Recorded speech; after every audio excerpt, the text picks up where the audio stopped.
This is Gemara Shabbos, Daf, Lamed Hey Amid Beis, and we're holding on the top of Lamed Hey Amid Beis, 3 lines from the top. Omar Rav Yehuda, Omar Shmuel. Says the Gemara, another Shita. Exactly when Nacht, when Sisak Echavim is, I shouldn't say another Shita, another litmus test as to know when is Sisak Echavim, Koichav Echad Yoim. So if you descend in the name of Shmuel, when there's 1 star out, that's still day. Shnayim, Beis star, 2 stars, Bein Hashmashais. Shloisha, once there are 3 stars, that is Laila. So the famous Shloisha Koichavim comes from over here on Lamed Hey Amid Beis, Tanin Amiyachi, quotes a Braisa proving this point. Koichav Echad Yoim, Shnayim Bein Hashmashais, Shloisha Laila. We're not talking about large stars that you sometimes can even see by day, nor the teeny stars that you only see at night. Rather medium-sized stars. Says the Gemara, bringing us back to Lamed Daled Amid Beis, Amar Rabbi Yossi bar Zvida, Yisam Lacha b'shnei bein hashmashais. Someone who does malacha during 2 bein hashmashais, meaning both Friday night and Tzitzit Chavim, Chayav Chatos, Mimanav Shach, that's what we would call a Tarti Desasri, if both the bein hashmashais can't be both day and night. So if you do malacha there on Friday, you're saying it's day. If you do malacha there Motzei Shabbos, you're saying it's night.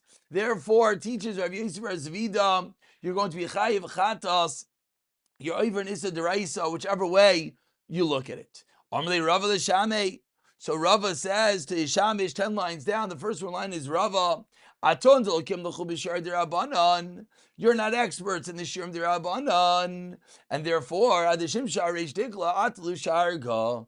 When the sun is already visible on the top of the palm trees, light the candles, meaning even during day, because you don't know precisely when it's Shabbos, so you have to be machmir. And even when the sun is still at the top of the palm trees, you should be Mekabel Shabbos and lighting the candles.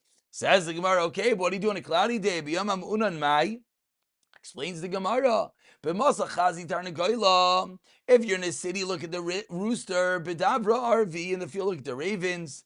Inami adaani, or else look at the da'ani, which is a type of vegetable gourd that the leaves bend towards the sun.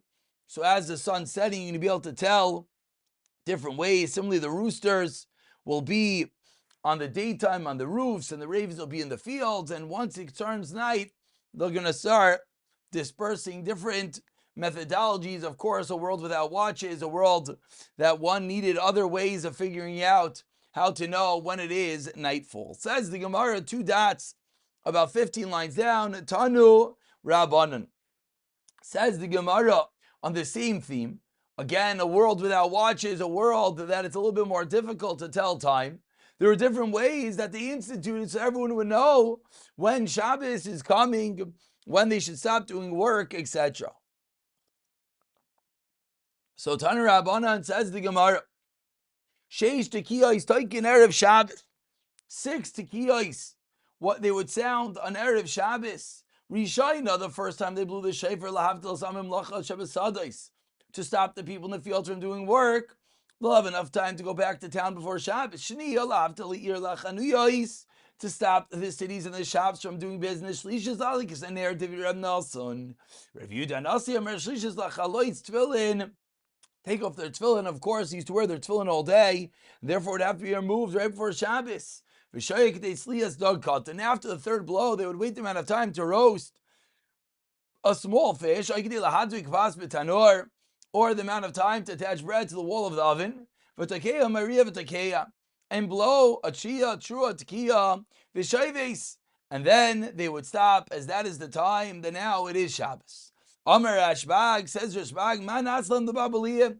What should we do about the Babylonians? Says Rav Shimon Gamliel, Shatoikin Meirian, V'shoivsim miteich Meirian. They rest after the trua, meaning they didn't blow that final tkiyah. Says the Gemara, Taikin Meirian, Havu Chamisha. But that's only 5. And of course, the takana was that sheish tekiyos you have to blow on Erev Shabbos. Says the Gemara, must be that what they did in Bavel was they blow a tekiah and then another tekiah, umeirian, and then they would blow a true of a shaisim mitoch meirian. So they blew the requisite 6 sounds, but they didn't blow it in the right order. Instead of the finishing with a tekiah, tekiah, they did tekiah, trua. Says the Gemara, minhag avasenu b'yadeim, those in Bavel had this unique minhag, and therefore leave them as that was their minhag. Continues the Gemara, almost smack in the middle, a little bit more down, probably 20 lines to the bottom. The first one line is b'yadeim. The second shofar blast is to light the candles. Kiman, like your Rav Nasan, like your Rav Yudah Nasi. This doesn't fit neither with Rav Nasan nor with Rav Yudah Nasi. As we said, they argue whether it's the third or the fourth tkiya to light the candles. And this Brisa says on the second. Ella, says the Gemara, you're right. Shlishis alik l'ner keman kiram nasan. Tanit ve'Rav Yishmael quotes the Gemara Brisa. First one line is Rav Yishmael, elaborating a little bit on the sheish tekiyos and Erev Shabbos. Sheish tekiyos taken Erev Shabbos is chutzkar tekiya rishayna. He would blow the first blast. They would stop thinking of plowing. And doing all the work in the field. And those working closer fields cannot enter into the town. They waited until the people further, they would come into the town, and the closer people would go into the town. And then they would all enter into the town at once. And therefore, this was, Rashi explained, this was a takana to make sure that everyone would indeed have time to get in. But still, after the first shofar blast, of course, the stores were still open, and the shutters were still resting, still displaying the items that were for sale. The shutters would be removed, and the stores would be locked. They still would keep the food on the stove, still would be boiling up, and the pots of food would be on the ovens. By the third tekiah, they would remove the pots that needed to be removed. Now they would do a hatamana, of course, wrapping things up in a davar she'einoi moisef hevel, saying that does not increase heat, which is that which is mutter on a Friday. And v'hidlik amadlik, then they would light the Shabbos candles. And they wait for the small amount of time to roast a small fish, or the amount of time to bread in the oven, and below tekiah trua, tekiah v'shayves, and then rest this time waiting for Shabbos.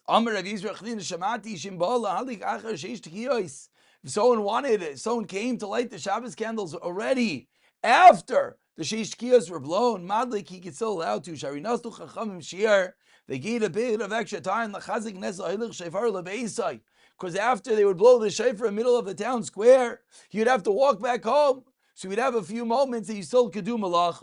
Amar Lai, the chachamim said back to Rav Yaisi, Imkain, if you do what you just said, you're making the whole shofar is pointless. Because now, how long is a little bit amount of time afterwards? You're making it subjective, and it could come to issues. Ella, Bakim Sanua, Yeshua Lechazvik, that's Bershagag, on the top of the roof where he blew the shofar, there was a place, Sheshah Maniach Shefarai, that after that sixth blast, he would leave it right there. You're not allowed to blow a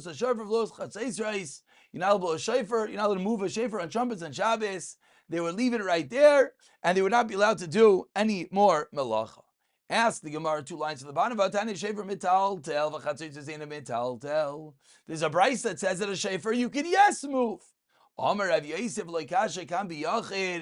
In a yachid, in someone's own house, a shofar is not muksa, you can move it, can be tzibur, whereas in tzibur it's not allowed to. What's a shofar utilized for in a private person's house that it's not muksa? Explains the Gemara, they used to use the shofar to feed water. They didn't have bottles. The shofar is a narrow end, put in the kid's mouth, and they would allow the kid to drink water through there, and that's why it's not muksa. Says the Gemara in the top line, Avavam and Aleph B'tzibar Nami. Let's stop over here, as the next Amud is a short one, and we'll finish B'siyata Dishmaya.